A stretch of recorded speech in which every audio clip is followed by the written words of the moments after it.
हजुर, मेरो नाम बलबहादुर घरती, चिङ्गाड गाउँपालिका वडा नम्बर 3 औलबानी।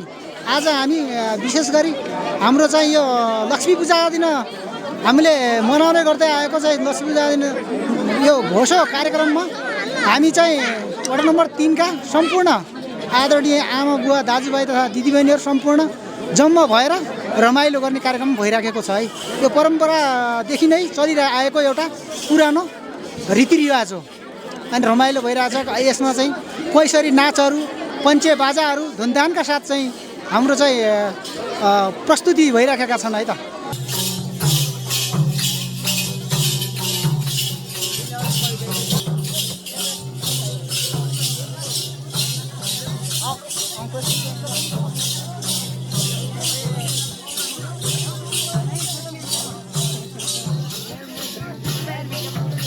नमस्कार, मेरो नाम ललित बहादुर घरती, चिङ्गाड 3 मटेला वडा नम्बर 3 औलगवानी।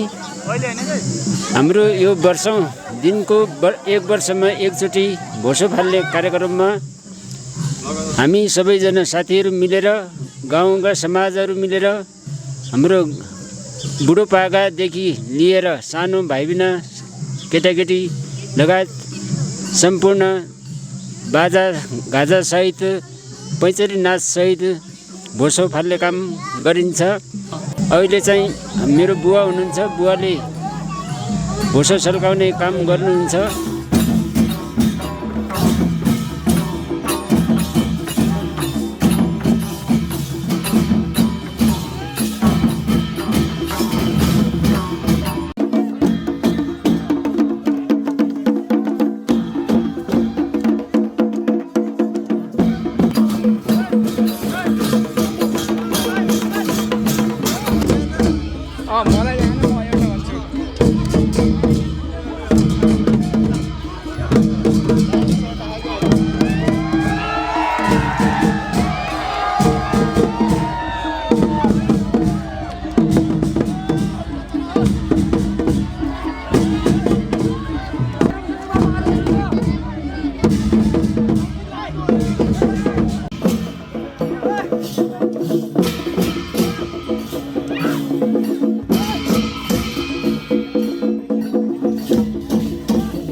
लहरे नाच वा पैसरी नाच विशेष गरेर नेपालको पश्चिम क्षेत्रमा अहिलेको युगमा विशेष गरेर महिला र पुरुष दुवै नाच्ने गरिन्छ। तर परम्परागत रूपमा पहिला बुढापाकाले मात्र यो नाच्दै आएको एउटा संस्कृति हो। पञ्चे बाजा, पैसरी नाच, त्यसरी सिङ्गारो नाच, टप्पा, त्यसै गरी अरू चाहिँ के त लोकदोहोरी गीतहरूको साथमा यहाँ चाहिँ के गरिन्छ त भन्दाखेरिमा यो संस्कृति संस्कार यहाँ चाहिँ झल्काउने गरिन्छ। यो एउटा चाहिँ के त नेपालको पहिचान पनि हो।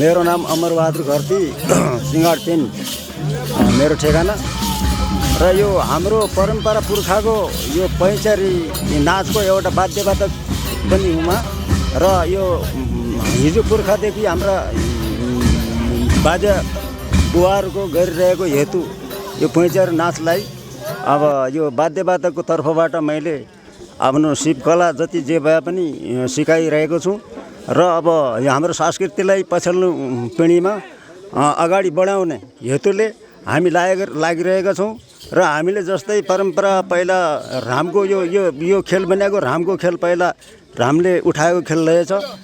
त्यस कारणले सुख र दुःखको यो बिसाउँ हो। अब सुख र दुःखको बिसाउँलाई सबै हामीले सुखी दुःखी भेटघाट हुने एउटा पर्व हो यो दसैँ देवाली भन्ने कुरा सुख र दुःखको एउटा बिचको अवसर हो। अब सबै दाजुभाइ दिदीबहिनीको भेटघाटमा अब भएका यिनी पर्व हुन्। यिनी पर्वलाई मनाउँदै हामीले पैँचारी खेल कसैले गर्छन्, कसैले आफ्ना आफ्ना कलाहरू देखाउँछन्। यो कलालाई हामीले जगेर्ना गर्दै हामी अगाडि बढ्नेछौँ भन्दै मेरो 2 शब्द यहीँ अन्त्य गर्छु। हवस् त, नमस्ते, धन्यवाद। धन्यवाद हाम्रो अमरजीलाई।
जिजु बाजेदेखि परम्परागत चल्दै आएको एउटा संस्कृतिलाई जगेर्ना गरौँ भन्ने मनोभावना सहित हामी अगाडि बढेका छौँ र हामीले यो सुरुवात गरेका।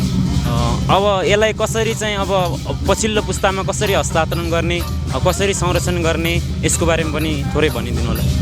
अब पछिल्लो पुस्तालाई यस्तै हामी जगेर्ना गर्दै गयौँ भने यी कला संस्कृतिलाई जगेर्दै गए पछिल्लो पुस्ताहरूले पनि सिक्दै जाने अनि त्यसरी जगेर्ना हुन्छ। तपाईँको परिचय पनि भनिदिनु होला, पहिला भएन। मेरो परिचय यस प्रकार छ। म यसै सिँगार 3 को एउटा यो पैँचारी नाचको प्रशिक्षक पनि हुँ र लालबहादुर घरती मेरो नाम।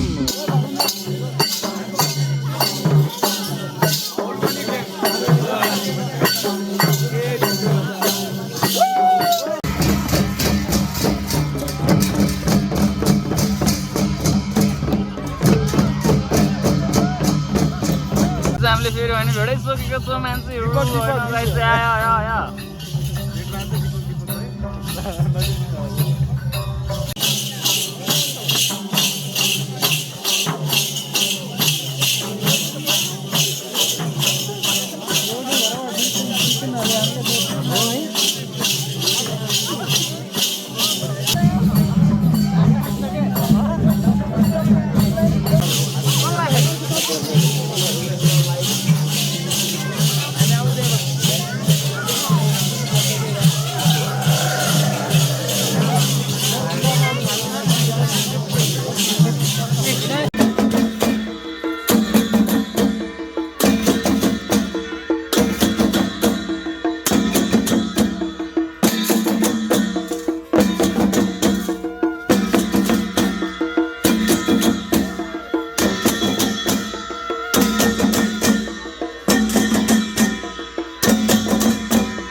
यो परम्परागत रूपमा हाम्रो यो गाउँ बस्तीमा नाइक भन्ने एउटा चाहिँ पद दिइएको हुन्छ। नाइकको घरबाट चाहिँ सुरु गरेर त्यहाँबाट चाहिँ सल्काएर यो भोलाई यहाँ एउटा निश्चित ठाउँमा ल्याएर फालिन्छ। जस्तो हामीले यहाँ चाहिँ फाल्यौँ। यहाँ यो औलबानीको भो चाहिँ अलिक बढी प्रतिष्ठित पनि मानिन्छ, किन भन्दाखेरि पाइले यतातिरको पाइले काँडा, त्यसपछि गएर काँडा गुहानी, अनि हाम्रो चाहिँ यो औलबानी लगायत यहाँका वरपरका टुले लगायतको मान्छे चाहिँ यहाँ जम्मा भएर चाहिँ भो फाल्ने गरिन्छ। र यो भोलाई के पनि भनिन्छ भन्दाखेरि लुतो फाल्ने मेलाको रूपमा पनि लिइन्छ। यसले चाहिँ यो यहाँ यो समुदायमा अथवा यो बस्तीमा भएका मानिसहरूको स्वास्थ्यको लागि चाहिँ यो कामना गर्नको लागि यो भो फाल्ने गरिन्छ भन्ने मलाई लाग्छ। त्यसैले यो चाहिँ ऐतिहासिक रूपमा सुरु भएर अब यो हामी पछिल्लो पुस्ताहरूले पनि यसलाई अनुसरण गर्दै हामीले यहाँ विभिन्न किसिमका नाचहरू, पैसरी नाच अनि पञ्चेबाजा लगायत विभिन्न नाचहरूलाई पनि समेटेर यो भोलाई चाहिँ आकर्षक बनाउने प्रयास गरेका छौँ।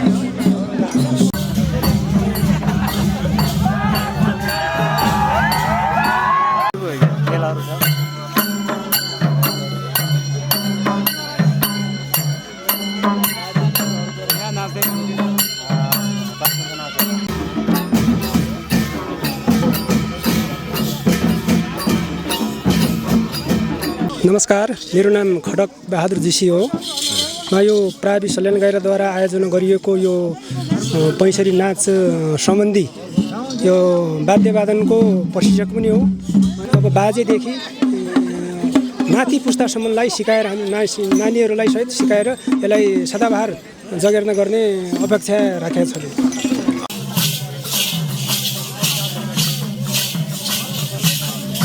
धन्यवाद छ। नमस्कार, म अमर बहादुर नेपाली, सिङ्गार गाउँपालिका 3 सुर्खेत। आज यो तिहारको शुभ दीपावलीको अवसरमा लक्ष्मी पूजाको दिनमा मनाइने यो विशेष गरेर हामीले भोटाना भनेर भन्छौँ। त्यसै गरेर काठको दाउराहरू प्रयोग गरेर जसलाई बालेर काठमा राखेर युवाहरूले चाहिँ अगाडि पछाडि धकेल्दै ल्याएर निश्चित ठाउँमा विसर्जन गरिन्छ। यो एकदमै सामाजिक सद्भाव कायम राख्नको लागि र परम्परागत रूपमा चल्दै आएको यात्रालाई विशेष महत्त्वको साथ हेर्ने गरिन्छ।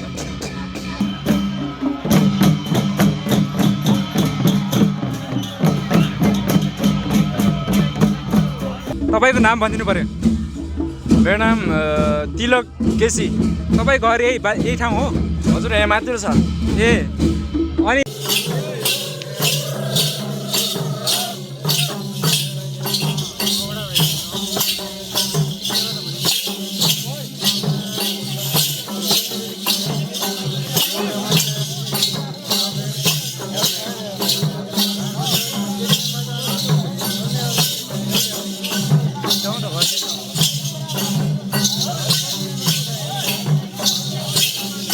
नमस्कार, मेरो नाम महेश के छेत्री। मेरो घर चाहिँ सिङ्गार गाउँपालिका वार्ड नम्बर 3 मा रहेको छ र यो हाम्रो तिहारमा लाग्ने गर्दछ। यो 14मा अघिल्लो दिन चाहिँ यो के अरे खडरात्रिहरू गर्ने गर्छन् र खेलहरू ल्याएर यहाँ देखाइने गरिन्छ, परम्परालाई जोगाउने होइन। अनि योचोटि पनि हामी पनि युवाहरू लागिरहेछौँ पहिलेदेखि परम्परा खेलहरूलाई जगेर्ना गर्नको लागि। काँडागुहानीबाट पनि आउनुभएको छ, त्यसपछि यो गाउँकै पनि छ, अनि यता पाइलेबाट पनि आउँदै हुनुहुन्छ। विभिन्न किसिमका लहरे नाचहरू अनि त्यसपछि बाजाहरू लिएर आउने क्रम जारी छ। तपाईँहरूलाई पनि धेरै धेरै धन्यवाद। यो हाम्रो मेलालाई, स्थानीय मेलालाई धेरै ठाउँ प्रचार प्रसार गरिदिनु हुन तपाईँहरूलाई हार्दिक धन्यवाद।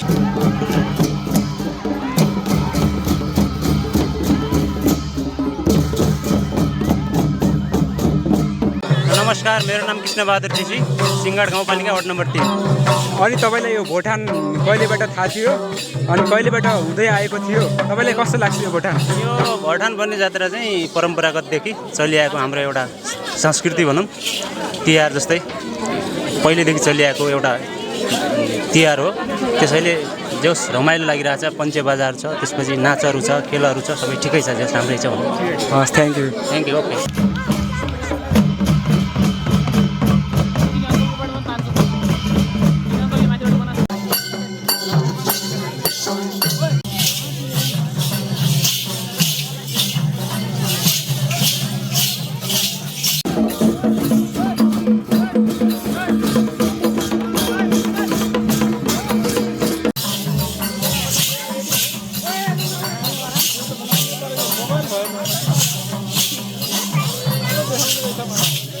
नमस्ते, मेरो नाम प्रतिमा आचार्य, सिङ्गार 3 वडा नम्बर 3 मा बस्ने सल्यान गैरा अथवा औलघानी हुँदै गरेको यो पैचारी नाच अथवा लहरे नाचमा हजुरबुवाहरूले सिकाउँदै आउनुभएको र हामीले सिक्दै आएको, अहिले हामीले सिकेका छौँ। पछाडि साना बच्चाबच्चीहरूले सिकेर खेल्ने खेल हो यो।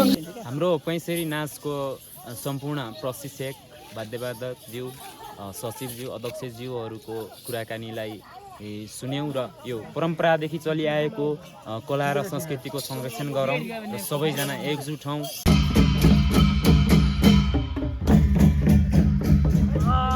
देख्न सक्नुहुन्छ हामी दौडेर लोटेर पढेर अगाडि आइसकेका छौँ। अब चलाउनु पर्छ है, चलाउँदै आयो। केही छैन त, थ्याङ्क यू सो मच।